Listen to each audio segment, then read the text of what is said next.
Bagaimana cara mengqadha sholat yang sudah banyak kita tinggalkan? Nggak ada qadha sholat, nggak ada qadha sholat. Hadis Bukhari menjelaskan masalah itu. Jadi tidak ada. Kecuali tadi saya bilang kita lalai, memang lupa. Tapi kalau 5 tahun nggak sholat, sekarang taubat, apakah harus mengqadha sholatnya 5 tahun? Nggak pernah ada dalil berhubungan dengan masalah itu. Hadis Bukhari menjelaskan bahwa ada seorang wanita datang kepada Aisyah radhiyallahu anha dan berkata, wahai Aisyah, kenapa kita disuruh mengqadha puasa dan tidak disuruh mengqadha sholat? Maka Aisyah sempat marah sama orang tersebut, lalu sambil berkata, aharuriyun anti? Apa kau dari wilayah Haruri? Haruri ini wilayah di Irak, sebuah wilayah di Irak dipenuhi dengan kaum Khawarij. Khawarij ini suka menghakimi sesuatu secara zahir. Misal, perangilah orang-orang kafir, berarti semua kafir termasuk tetangga, nggak bisa hidup sama kaum Khawarij, disiksa semua, gitu kan? Jadi ambil secara zahir hukum, gitu kan? Jadi seperti itu. Maka mereka juga mengatakan orang kalau taubat pernah 50 tahun tidak sholat harus qadha 50 tahun tuh. Gitu kan? Maka kata perempuan tersebut, saya bukan dari Hawari, tapi saya mau tanya. Kata Aisyah radhiyallahu anha, begitulah Nabi SAW memerintahkan kami disuruh mengqadha puasa dan tidak mengqadha sholat. Artinya tidak ada qadha sholat memang bagi orang yang memang lalai sebelumnya. Bolehkah menggabungkan dua niat sholat sunnah ibadah sunnah lain dengan cukup melakukan satu kali saja? Contoh sholat sunnah dari masjid digabung dengan sholat qobliyah. Saya pernah tanya ini kepada Syekh Abu Bakar Jazair rahimahullah di Masjid Nabawi, dan saya pernah tanyakan juga kepada beberapa ulama yang lain. Maka jawabannya dibolehkan kalau sunnah sama sunnah. Kalau wajib sama sunnah nggak boleh, gitu kan? Artinya orang masuk dalam masjid, dia sholat tahiyat masjid dan juga dia bisa niatkan untuk qobliyahnya. Sama dengan orang sholat, sama dengan orang puasa Syawal 6 hari dengan puasa Senin Kamis yang bertepatan dengan Senin Kamisnya. Maka selama sunnah sama sunnah dibolehkan, tapi tidak boleh sunnah sama wajib. Nggak boleh misalnya bayar utang Ramadan digabung dengan puasa Senin, gitu kan? Maka itu tidak dilakukan, itu tidak boleh digabung. Sebagaimana tidak boleh gabung antara qobliyah duhur dengan duhurnya.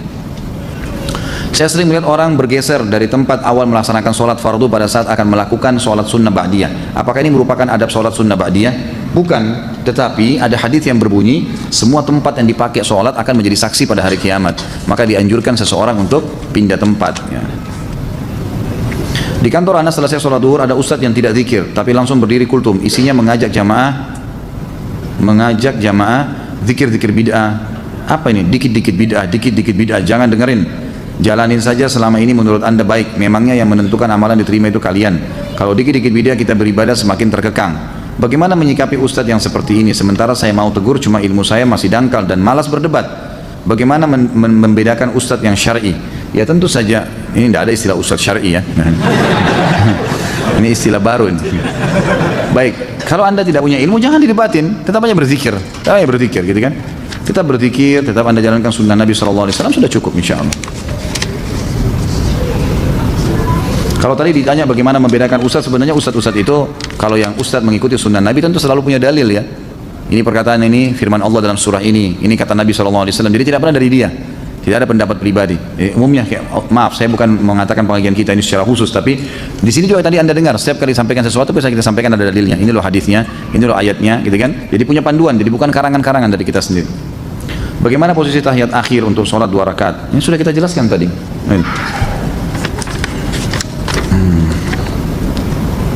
Apakah tidak merapatkan kaki ketika sholat berjamaah dapat menggugurkan pahala sholat berjamaah walaupun jarak antara pundak sudah rapat? Tentu tidak, tapi membuat syaitan masuk dan membuat tidak khusyuk. Itu, jadi tidak menggugurkan sholat. Karena ana ada udur, di mana kalau jari kaki bersenggolan dengan benda-benda, dalam hal ini jari kaki saudara di sebelah, merasa risih sebab ana pernah ada riwayat operasi penyakit saraf tulang belakang sehingga jari-jari kaki menjadi sensitif. Dan apakah termasuk isbal jika ana menggunakan kaos kaki ketika sholat berjamaah? Karena dengan menggunakan kaos kaki ana merasa lebih nyaman dari gesekan karpet, dari bersentuhan dengan jari orang lain. Ana jadi khawatir terhadap ikhwan kita yang seolah-olah terus ingin mengejar jari kaki saya atau jari kaki saudara di sebelahnya, karena ditakutkan malah akan menjadikan sholatnya menjadi tidak khusyuk, ya. Baik, tentu saja kalau Anda punya udzur syar'i ya lakukan pakai kaos kaki, dan itu bukan isbal. Isbal itu adalah pakaian dari atas ke bawah, mengulurkan pakaian dari atas ke bawah. Kalau dari bawah ke atas enggak. Kaos kaki maksudnya itu tidak. Tapi kalau kita memang dari atas kita pakai ya, atau kita pakai kemudian dia terulur seperti celana, baju, itu semua baru masuk. Hadis Nabi SAW yang berbunyi isbal itu di imamah, ya, di pakaian, ya, celana, itu masuk dalam isbal itu. Dikarenakan saat ini waktu subuh 4.15, apakah boleh kita ketika kita terlambat bangun, misal jam 5, kita melakukan sholat sunnah 2 rakaat sebelum subuh? Tentu tidak boleh. Kalau sudah iqamah, subuh nggak boleh lagi. Anda kerjakan nanti setelah terbit matahari. Apa pahalanya kalau kita mengislamkan seseorang? Oh, ini tidak sesuai dengan tema. Dapat pahala lah tentunya, ya, selama dia berbuat kebaikan, selama dia mempelajari agama, insya Allah Anda dapat pahalanya. Dan hadis Nabi SAW kepada Ali bin Abi Thalib pada saat perang Khaybar, gitu kan, hai Ali, jalanlah dengan tenang menuju ke mereka, ke orang-orang Yahudi itu, lalu tawarkan mereka Islam. Kalau mereka nolak, tawarkan mereka jizyah. Kalau mereka nolak, tawarkan mereka untuk ya perang, gitu kan. Dan ingatlah Ali, kalau ada satu orang yang sempat mendapatkan hidayah karena kamu, maka itu lebih baik daripada humurun ni'am. Humurun ni'am ini adalah bisa diterjemahkan dengan unta betina merah yang besar atau nikmat yang terbesar yang sedang dimiliki oleh seseorang. Apakah bergerak 3 kali dalam keadaan sholatnya batal seperti garuk-garuk misalnya? Kalau Imam Syafi'i mengatakan batal kalau lebih dari 3 kali. Jadi tidak dibolehkan lebih dari 3 kali.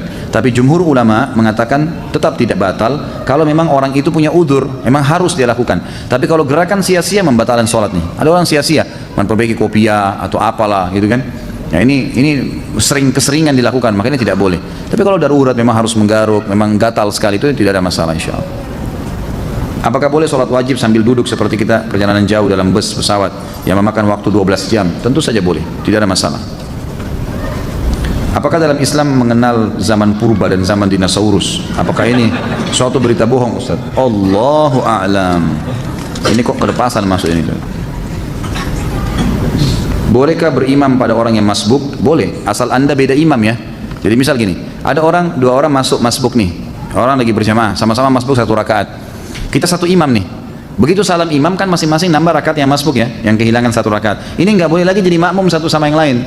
Karena ada orang begitu tuh, karena sudah satu imam. Yang boleh kalau beda imam, misal kita berdiri kita masuk 1 rakaat, ada orang yang telat masuk, maka dia tepuk pundak kita, itu boleh, nggak ada masalah. Tapi tidak boleh menjadi memiliki 2 imam dalam satu sholat. Bila imam salah dalam baca Al-Fatihah, karena kan sholat tidak sah, apakah kita harus ulang di rumah atau bagaimana?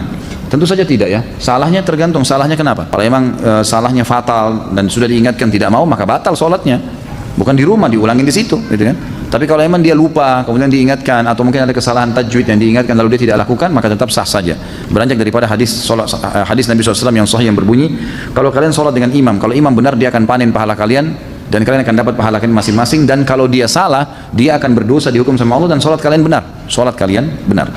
Apakah boleh sholat Jumat di dalam kereta api? Soalnya saya pernah melihatnya ketika saya dalam perjalanan menuju kampung halaman. Musafir nggak ada Jumat baginya, nggak usah sholat Jumat gitu kan. Kalau musafir nggak usah sholat duhur asar, dijamak saja. Setelah sholat hajat, petunjuk dari Allah itu berupa apa? Nggak ada sholat hajat ini. Yang ada sholat istikharah. Sholat hajat setahu saya tidak ada, hadisnya lemah sekali, bahkan ada hadis yang palsu gitu kan. Jadi yang ada adalah sholat istikharah. Istikharah sama sebenarnya ya, karena kita meminta petunjuk dari Allah SWT, itu ada hadis sahihnya.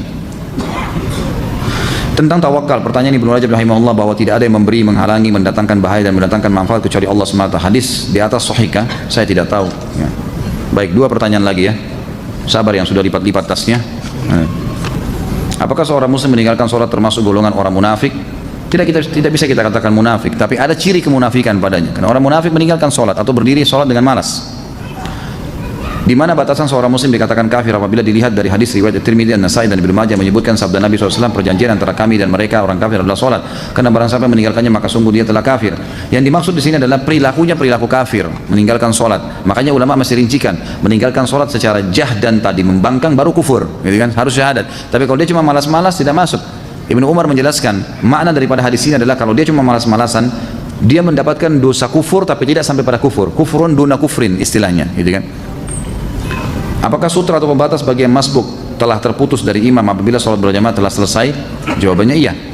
Jadi dia sudah sendiri karena sudah selesai dari imam.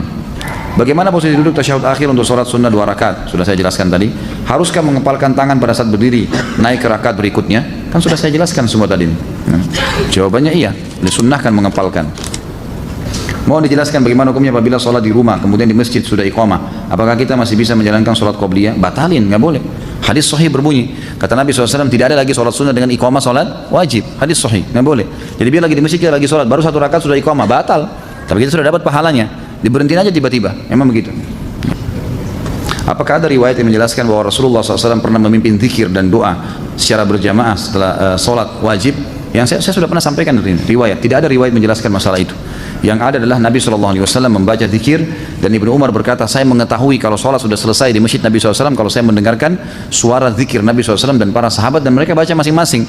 Jadi misalnya Nabi SAW baca ayat kursi, sahabat sana baca al-ikhlas, yang ini baca subhanallah, jadi dibiarkan oleh Nabi SAW masing-masing. Tapi Nabi SAW tidak pernah memandu baca al-fat al-kursi misalnya lalu semuanya harus ikut. Itu tidak pernah ada riwayat masalah itu. Apabila tidak, bagaimana sikap kita? Apa yang harus kita lakukan ketika di suatu masjid setelah sholat wajib imam memimpin zikir dan doa berjamaah? Jadi kita baca sendiri aja. Kita baca sendiri, kita jalankan sendiri. Jadi seperti itu, Allahu a'lam. Baik, karena sudah jam 9 lewat, kita tutup sampai di sini insyaallah. Kalau benar dari Allah, kalau salah dari saya, mohon dimaafkan. Subhanakallahumma bihamdika asyhadu an la ilaha illa anta astaghfiruka wa atubu ilaik. Wassalamualaikum warahmatullahi wabarakatuh.